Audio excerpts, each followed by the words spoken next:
کہ خسرو اور کیقباد بڑے بڑے یہ کیانی کہلاتے ہیں. یہ کیا جو ہے یہ بڑی عظیم ایک یہ سمجھیے کہ خاندان تھا بادشاہوں کا، لیکن یہ کہ وہ پوری سلطنت کسریٰ ختم ہو گئی. کیوں؟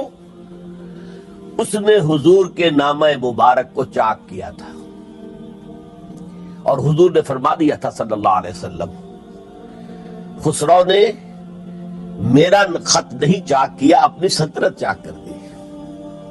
اور واقعتاً سلطنت کسریٰ جو ہے ختم ہو گئے، نام و نشان ختم ہو گئے.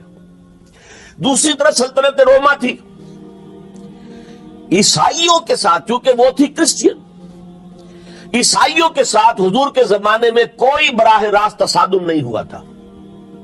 سارا تصادم ہوا تھا یا مشرکین عرب سے اور یا یہودیوں سے. عیسائی جو ہے عربین پیننسولا میں تھے ہی نہیں، یمن کے علاقے میں کچھ تھے لیکن ان کی کوئی حیثیت نہیں تھی، لہذا کوئی کنفرنٹیشن نہیں ہوئی. دوسرے عیسائیوں میں ابھی اہل علم موجود تھے، جیسے آپ کو معلوم ہے نجاشی بادشاہ کیسے ایمان لے آیا. اس نے حضرت عیسیٰ کے بارے میں پوچھا، حضرت جعفر طیار رضی اللہ تعالیٰ عنہ نے سورہ مریم کی آیات پڑھ کر سنائی، اور اس نے کہا بین ہی جو ان آیات میں تم نے پڑھا ہے، عیسیٰ کی حقیقت اس سے تن کے برابر بھی زیادہ نہیں ہے. اسی طرح ہرقل نے جب اس کو حضور کا نامہ مبارک پہنچا، اس نے جو بھی پیغامبر آئے تھے ایلچی، ان کا اکرام کیا، احترام کیا. وہ عالم تھا، جان گیا کہ یہ نبی آخر الزمان ہے، چاہتا تھا کہ میں ایمان لے آؤں بشرطے کہ میرے سارے درباری سپہ سالار بھی ایمان لے آئے. جیسے کہ سن 300 عیسوی میں پوری رومن امپائر نے عیسائیت اختیار کی تھی، اس سے پہلے وہ بت پرست تھے. 300 عیسوی میں سلطنت روما کا جو ایمپرر تھا وہ ایمان لے آیا حضرت عیسیٰ پر. اس وقت تک ظاہر بات ہے اسلام حضرت عیسیٰ کا دین تھا، حضور تو ابھی آئے نہیں، حضور کے آنے میں تو ابھی 300 برس باقی ہیں. وہ عیسائی ہو گیا، پوری مملکت عیسائی ہو گئی، تو وہ نظام جو تھا حکومت کا برقرار رہا، انٹیکٹ رہا. ہرقل یہ چاہتا تھا کہ اسی طرح میری پوری سلطنت ایمان لے آئے تو میری حکومت برقرار رہے. لیکن یہ کہ اس کے جو درباری تھے اور اس کے بڑے بڑے جو سپہ سالار اور جرنیل تھے انہوں نے ریجیکٹ کر دیا، اور یہ بادشاہت کی بیڑی اس کے پاؤں میں پڑی رہ گئی. ایمان تو نہیں لایا لیکن پہچان گیا تھا حضور کو صلی اللہ علیہ وسلم. اور اس سلطنت روما سے پھر آپ کو معلوم ہونا چاہیے کہ مسلمانوں نے اس کی 3 ٹانگوں میں سے 2 ٹانگیں توڑ دی، پورے شمالی افریقہ سے نکال باہر کیا، پورے مغربی ایشیا سے، یہ شام اور ترکی کا علاقہ اناطولیہ نکال دیا، اور اس کی سلطنت محدود رہ گئی یورپ کے اندر. تو یہ عظیم کام ہوئے ہیں حضرت عمر رضی اللہ تعالیٰ عنہ کے عہد میں. اب سوچئے اس عظیم ریولوشن کا بھی کوئی کاؤنٹر ریولوشن ہونا چاہیے تھا کہ نہیں. ایرانی بڑے زبردست نیشنلسٹ لوگ تھے، نسل پرست، اپنی نسل پر فخر کرنے والے. ہماری روایات عظیم ہیں، ہم خسرو کے وارث ہیں. اور آپ کو معلوم ہے کہ آخری جو بادشاہ تھا رضا شاہ پہلوی، وہ چاہتا تھا کہ خسرو کے دور کی عظمت اور سطوت کو دوبارہ لے آئے. 2500 سالہ جشن اس نے منایا تھا، وہ چاہتا تھا وہی شان میری ہو جائے جو خسرو کی تھی. یہ جو ان کے اندر نیشنلزم تھا، جب ان کی سلطنت کے پرچے اڑ گئے حضرت عمر رضی اللہ تعالیٰ عنہ کے ہاتھوں، تو ان کے دلوں میں حضرت عمر کی دشمنی، وہ خون کے پیاسے ہو گئے عمر کے رضی اللہ تعالیٰ عنہ. میں یہاں آپ کو ذرا ایک حوالہ دے دوں. فردوسی نے جو شاہ نامہ لکھا، حالانکہ وہ مسلمان تھے لیکن چونکہ پرانے ایرانی ذہن کی عکاسی کر رہے تھے، تو انہوں نے جب کہ عرب فوجیں آئی ہیں تو اس نے ایران کا جو اپنے اوپر فخر تھا اس کی ترجمانی کرتے ہوئے لکھا ہے، زشیر شتر خوردنو سوسمار عرب را بجائیست آیت قرار کہ تختے کیارا کنند آزو تفو برتو ہے ترک کرداں تفو. کہ یہ عرب اونٹنیوں کا دودھ پینے والے، گوہ کھانے والے، یہ گو ایک بڑی سی چھپکلی کا جیسا جانور ہوتا ہے جو صحرا کے اندر ہوتا ہے اور وہ اپنا ایک گھر بنا کر رہتا ہے، اسے کھاتے تھے۔ تو یہ گو کھانے والے، اونٹنیوں کا دودھ پینے والے عرب، آج ان کی یہ جرت، یہ جسارت، یہ ہمت کہ تخت کیارا کنندار رو، کہ وہ آج آرزو کر رہے ہیں کہ کے سلطنت کے کا تخت جو ہے وہ ہمیں مل جائے۔ تفو برتو ہے چرخ گرداں تفو، تف ہے تجھ پر اے گردش کرنے والے آسمان، تف ہے تجھ پر۔ لہذا اب کاؤنٹر ریولیوشنری موومنٹس آئی ہے، حضرت عمر کی شہادت اس کا نتیجہ ہے۔ ہرمزان ایک جرنیل تھا اور اس کے جنگی جرائم اتنے شدید تھے ایرانی کے کہ واجب القتل تھا۔ وہ گرفتار ہو کر حضرت عمر کے سامنے پیش کیا گیا۔ حضرت عمر نے فرمایا یہ واجب القتل ہے، اس کی گردن اڑا دی جائے۔ اس کی چالاکی دیکھیے، اس نے کہا امیر المومنین، اے مسلمانوں کے امیر عمر رضی اللہ تعالی عنہ، مجھے ذرا پانی پلوا دیجیے۔ حضرت عمر نے فرمایا پانی لا دو۔ ایک کٹورے میں پانی دے دیا گیا۔ پھر کہا دیکھیے امیر المومنین، مجھے ضمانت دیجیے کہ جب تک میں یہ پانی پی نہ لوں مجھے قتل نہیں کریں گے۔ فرمایا ہاں ہاں تم پانی پی لو، جب تک یہ پانی تم نہیں پیو گے ہم قتل نہیں کریں گے۔ اس نے وہ کٹورا پھینک دیا۔ نہ اب میں یہ پانی پی سکتا ہوں، نہ آپ مجھے قتل کر سکتے ہیں، کیونکہ آپ کا ہے یہ کہ جب تک میں یہ پانی نہیں پیوں گا آپ مجھے قتل نہیں کریں گے۔ اس ہیلے سے جان بچا گیا۔ پھر اس شخص نے ابو لولو فیروز، ایک غلام تھا، اسے اس کام کے لیے تیار کیا۔ حضرت مغیرہ ابن شعبہ کا غلام تھا وہ، اور حضرت مغیرہ نے اس سے روزانہ کی ایک اجرت کہ تم کام کرو، مجھے صرف 7 آنے روزانہ دے دیا کرو۔ اس نے آ کر حضرت عمر سے کہا کہ میرا جو آقا ہے مغیرہ ابن شعبہ، یہ مجھ سے بہت زیادہ طلب کرتا ہے۔ حضرت عمر نے پوچھا کیا دیتے ہو؟ 7 آنے۔ تم کرتے کیا ہو؟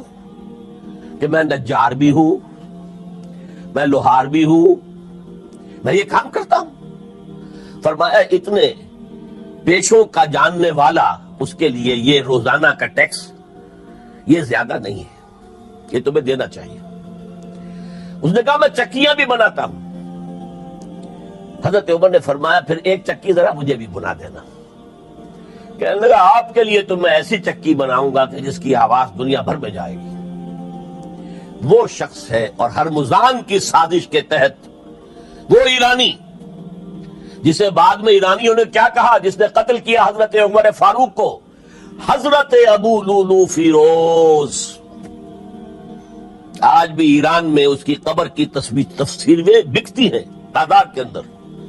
حضرت ابو لولو فیروز وہ آیا ہے مسجد نبوی میں، اور آ کر اس نے جبکہ حضرت عمر رضی اللہ تعالیٰ عنہ امامت فرما رہے حملہ کیا، 5-6 وار خنجر کے کیے۔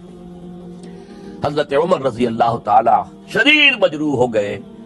یہ انتقام تھا جو عجم نے، وہ سلطنت کے جس کے ٹکڑے ختم ہو گئے تھے، جس کا ٹکڑے کر دیے گئے تھے، اس نے انتقام لیا عالم اسلام سے۔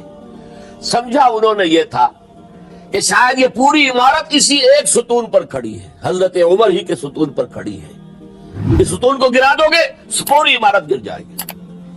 لیکن ثابت ہوا نہیں، یہ محمد کی بنائی ہوئی عمارت ہے صلی اللہ علیہ وسلم۔ یہ بہت قوی ہے، اس کی بنیادیں بہت مضبوط ہیں، کوئی ذرا سی تریڑ بھی نہیں آئی، ذرا سی تریڑ بھی نہیں آئی۔ حضرت عمر فاروق کی شہادت کے بعد حضرت عثمان رضی اللہ تعالیٰ عنہ کا دور خلافت شروع ہوا، اور جوں کا تو جو قافلہ چل رہا تھا آگے چلتا چلا گیا۔ حضرت عثمان رضی اللہ تعالیٰ عنہ کے بارے میں بہت قیل و قال ہے، ان پر تنقیدیں بھی کی، اپنوں نے بھی کی ہے، دشمنوں نے بھی کی ہے۔ لیکن بات جان لیجئے، یہ تاثر غلط ہے کہ ان کے پورے دور خلافت کے اندر فتنہ رہا یا ہنگامہ رہا، قتل غلط۔ 10 برس خلفائے راشدین میں طویل ترین دور خلافت حضرت عثمان کا ہے رضی اللہ تعالیٰ، 12 برس۔ حضرت ابو بکر کے تو 2.25 برس تھے، حضرت عمر کے 10 برس تھے۔ ان کا 12 برس، اور 12 میں سے 10 سال ایسے تھے بعین ہی جیسے حضرت عمر کے 10 سال تھے۔ امن و امان ہے، سکون ہے، چین ہے، اور قافلہ اسلام بڑھ رہا ہے، فتوحات کا دائرہ بڑھتا چلا جا رہا ہے، فتوحات سیلاب کے مانند آگے بڑھ رہی ہیں۔ تھمتا نہ تھا کسی سے سیل رواں ہمارا یہ سیل رواں کوئی روکنے والی کوئی طاقت دنیا میں رہی نہیں تھی۔ کسرا ختم، سلطنت ایران ختم، اور دوسری سپر پاور سلطنت روما، اس کی 3 میں سے 2 ٹانگیں توڑ دی گئی، 1 رہ گئی۔ اب کون تھا؟ خارج میں کوئی طاقت نہیں تھی جو اسلام کے اس سیلاب کو اور پوری نوع انسانی پر اتمام حجت اور اللہ کے دین کو پہنچانے کے راستے میں رکاوٹ بن سکتی ہے۔ اب ایک فتنہ اٹھا۔ دیکھیے، حضور کی کنفرنٹریشن 3 مذاہب سے ہوئی تھی۔ ایک مذہب مشرکین کا، شرک کا قلع کما کر دیا گیا جزیرہ نما عرب سے، ختم ہو گیا۔ انہوں نے کاؤنٹر ریولوشنری موومنٹس اٹھائیں حضرت ابوبکر کے زمانے میں، ان کو کرش کر دیا حضرت ابوبکر صدیق رضی اللہ تعالیٰ عنہ، چاہے ہزاروں صحابہ شہید ہوئے۔ اس کے بعد دوسری طاقت کون تھی؟ مذہبی یہودی۔ یہود کے 3 قبیلے مدینے میں آباد تھے، بنو قینقاع، بنو قریظہ، بنو نذیر۔ 2 کو مدینے سے نکال دیا گیا ان کی بدعہدی کی وجہ سے، حالانکہ حضور نے مدینہ تشریف لاتے ہی ان سے معاہدے کر لیے تھے۔ ان کا میثاق مدینہ یہ در حقیقت ایک پیکٹ تھا، جوائنٹ ڈیفنس آف مدینہ کا۔ مدینے پر اگر کوئی حملہ کرے گا، اور ظاہر بات ہے یہ کہ امکان تھا کہ مکے والے آ کر حملہ کریں، مشرکین مکہ، لیکن مدینے کا ہم تحفظ کریں گے مل کر، مسلمان اور یہودی۔ لیکن انہوں نے ہر موقع پر وعدہ خلافی کی۔ پہلے بنو قینقاع نکالے گئے، پھر بنو نذیر نکالے گئے۔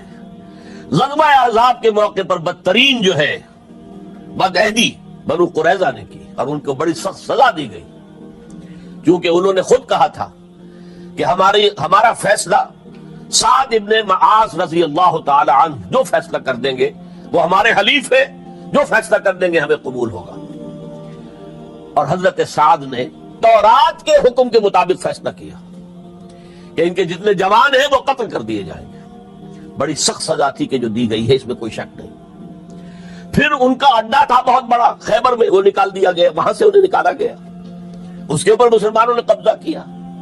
جیسا کہ میں نے عرض کیا، عیسائیوں سے کوئی کنفرنٹیشن نہیں ہوئی تھی، لیکن ان 2 کے ساتھ ایک مشرکین عرب کا خاتمہ ہوا اور ایک جزیرہ نما عرب سے یہودیوں کا خاتمہ ہوا۔ لہذا ان کے اندر جلن تھی، انتقام کی آگ تھی۔ سب سے بڑا تو حسد تھا کہ 2000 سال سے نبوت اور رسالت ہمارے پاس تھی، موسیٰ سے لے کر عیسیٰ تک علیہ الصلوۃ والسلام، 1400 برس ہماری تاریخ کے وہ ہیں کہ کوئی ایک لمحہ بھی نہیں تھا کہ کوئی نبی موجود نہ ہو۔ نوٹ کیجئے اس بات کو۔ حضرت موسیٰ 1400 قبل مسیح میں، اور حضرت عیسیٰ سن عیسوی کا آغاز، ان 1400 سالوں میں مسلسل نبوت بنی اسرائیل میں رہی۔ یہ حدیث ہے بخاری شریف کی، کانت بنو اسرائیل تسوسہم الانبیاء، بنی اسرائیل کی حکومت، ریاست، سیاست کا کام انبیاء کرتے تھے۔ اذا ہلک نبی خلفہ نبی، جب بھی نبی کا انتقال ہوتا تھا ان کا خلیفہ دوسرا نبی ہوتا تھا۔ یہ چین ٹوٹی نہیں، 1400 برس۔ آپ کو معلوم ہے حضرت داؤد بادشاہ بھی ہے، خلیفہ بھی ہے، نبی بھی ہے، ان کے بیٹے حضرت سلیمان بادشاہ بھی ہے، نبی بھی ہے، خلیفہ بھی ہے۔ اسی طریقے سے یہ سلسلہ چلتا رہا۔ تورات انہیں دی گئی، انجیل انہیں دی گئی، زبور انہیں دی گئی، بے شمار صحیفے اور دوسرے چھوٹے نبیوں کو دیے گئے۔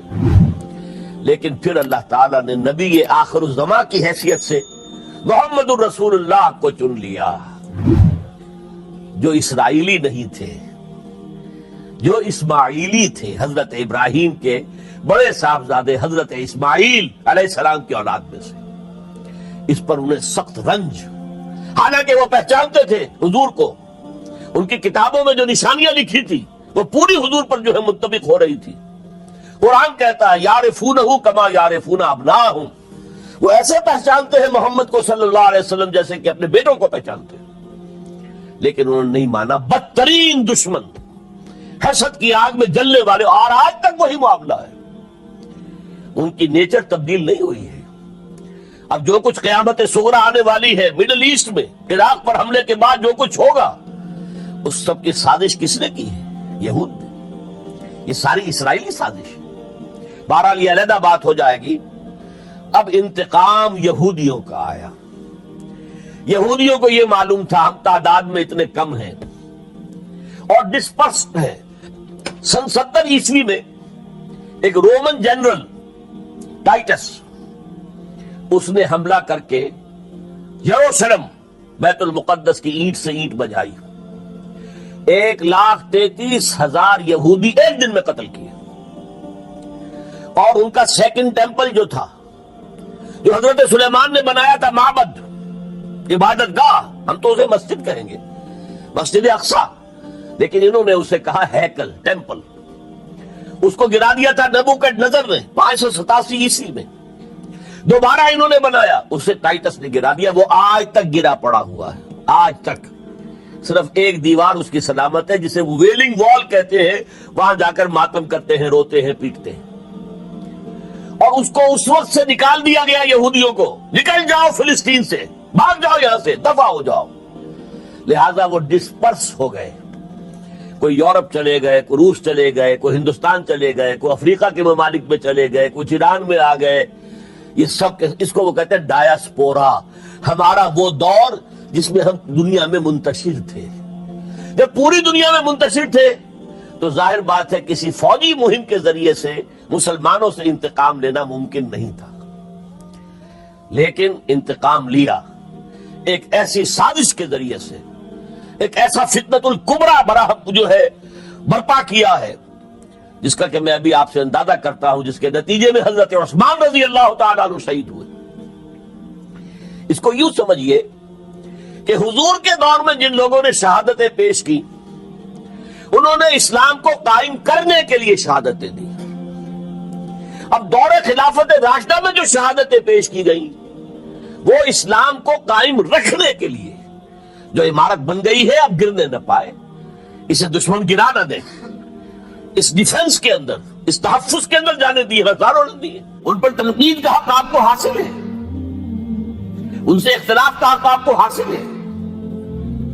وہ حاکم مطلق نہیں ہے، وہ عامل نہیں ہے. آپ کو معلوم ہے کہ حضرت عمر پر ان کے کرتے کے اعتبار سے جو ہے وہ تنقید ہو گئی تھی. تنقید کرنے والا کون تھا؟ سلمان فارسی رضی اللہ تعالیٰ عنہ، جن کے بارے میں حضور نے فرمایا سلمانو منا اہل البیت، یہ تو ہمارے اہل بیت میں سے ہے، اتنا قریب. حضور حضرت عمر خطبہ دے رہے ہیں اور وہ کہتے ہیں کھڑے ہو کر لا سمع ولا طاعہ، نہ سنیں گے نہ اطاعت کریں گے. کلمہ بغاوت ہے. تو کوئی ناگواری کا احساس نہیں. مجمع عام میں بات ہو رہی ہے. کیوں کیا بات ہے؟ یہ جو کرتا آپ نے پہنا ہے یہ ان یمنی چادروں سے بنا ہے جو مال غنیمت میں آئی تھی. اور جتنی ٹکڑا جو ہے ہر مسلمان کو ملا، اس سے کرتا نہیں بنتا. اور آپ ہیں بھی طویل القامت، آپ کا کرتا کیسے بن گیا؟ فرماتے ہیں عبداللہ سے، اپنے بیٹے سے، عبداللہ ابن عمر رضی اللہ تعالیٰ عنہ، عبداللہ تم وضاحت کر دو. وہ کھڑے ہو کے کہتے ہیں نا میرا کرتا بن رہا تھا نا ابا جان کا، میں نے اپنے حصے کا کپڑا ابا جان کو دیا ہے، اس سے ہی کرتا بنا. الآن نسمع ونطیع. بس اب اس کے بعد آپ فرمائیے، آپ جو کہیں گے سنیں گے اور اطاعت کریں گے. یہ متوازن نظام، نہ ڈکٹیٹریت ہے کہ کوئی بول نہیں سکتا. تم اور حاکم وقت پر تنقید کر رہے ہیں اور بربیا کر رہے ہیں. ایک عورت پکڑ لیتی ہے حضرت عمر کو رضی اللہ تعالیٰ عنہ. حضرت عمر نے آرڈیننس نافذ کر دیا تھا کہ اتنے سے زیادہ، اتنی رقم سے زیادہ مہر نہیں رکھا جا سکتا.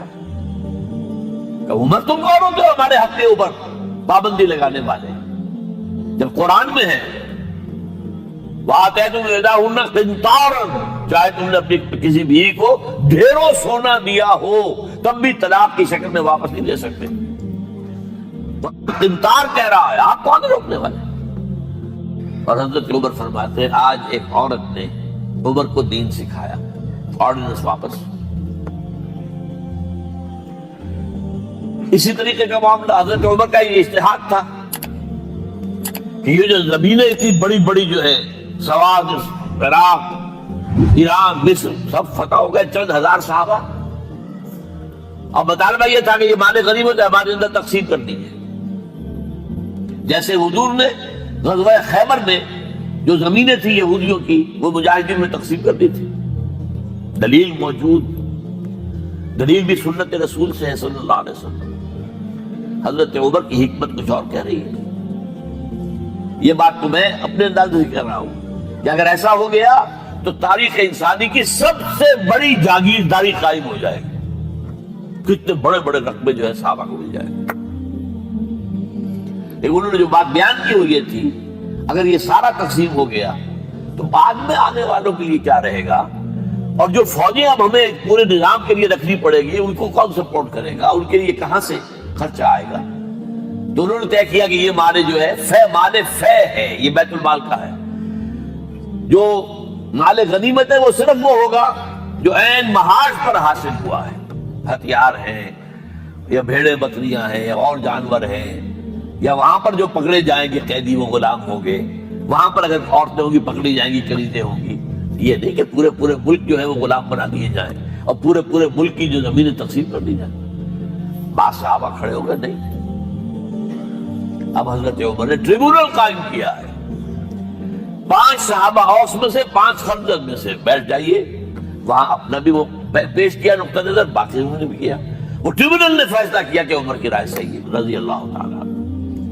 یہ نظام سید القوم خادمہم، یہ اگر کوئی کہتا، اگر یہ مثالیں نہ ہوتی تو کہتے کیا تمہارا دماغ خراب ہوا ہے، یہ شاعری تو تم نے اچھی کر دی ہے، سید القوم خادمہم کبھی ہوا ہے؟ لیکن عمر نے بن کے دکھایا ہے۔ رات کے گشت پر ہے اور ایک عورت کے کراہنے کی آواز آئی ہے، معلوم ہوا کہ درد ذہ میں مبتلا ہے، کوئی اس کے اٹینڈ کرنے والی کوئی خاتون نہیں ہے، گھر سے گئے ہیں، فرسٹ لیڈی اپنی اہلیہ کو لے کر آئے ہیں، انہوں نے اٹینڈ کیا ہے، اور اس کے بعد بچہ ہو گیا تو اندر سے ان کی اہلیہ کا امیر المومنین مبارک کو بیٹا ہوا ہے۔ ایک اور دفعہ اسی طریقے سے گشت پر تھے، ایک گھر میں سے بچوں کے رونے کی آواز آئی، معلوم کیا کہ ایک خاتون ہے اور بچے ہیں، کھانے کو کچھ ہے نہیں۔ اس خاتون نے کہا میں نے یہ آگ کے اوپر جو ہے ہانڈی رکھی، اس میں پانی ہے، اور بچوں کو میں بہلا رہی ہوں کہ کچھ پک رہا ہے، ٹھہرو ذرا صبر کر لو، اسی طرح سو جائیں گے بھوکے۔ کام گیا گئے بیت المال سے اور بوری گندم کی لے کر اپنے کندھے پر اپنے غلام سے کہا میرے کندھے پر رکھا، اس نے کہا میں نہیں چلتا ہوں حضور، نہیں، قیامت کے دن تم میرا بوجھ نہیں اٹھا سکو گے، اور وہ اپنے کندھے پر لاد کر لائے ہیں اور وہاں کھانا تیار کروایا، بچوں کو کھلایا ہے۔ یہ نظام، یہ ہے رحمت للعالمین کا مظہر، یہ جان لیجئے۔ سیرت محمدی صلی اللہ علیہ وسلم کی جب آپ مطالعہ کرتے ہیں کہ وہ سارا انقلابی جد و جہد کا دور ہے، اس میں ابھی نظام کی جو خوبیاں ہیں وہ پورے طور پر سامنے نہیں آئی تھی۔ ابو بکر صدیق رضی اللہ تعالیٰ عنہ کا دور خلافت جو ہے وہ بھی کاؤنٹر ریولوشنری موومنٹس کو ختم کرنے میں صرف ہو گیا ہے، جسے انگریزی میں کہتے ہیں للی ان بلوم، نظام اسلام۔ اسلام کا نظام عدل اجتماعی جو ہے ایک کھلے ہوئے پھول کی طرح نظر آئے گا حضرت عمر رضی اللہ تعالیٰ عنہ کے دور خلافت میں۔ مساوات کا اندازہ آپ کر سکتے کوئی؟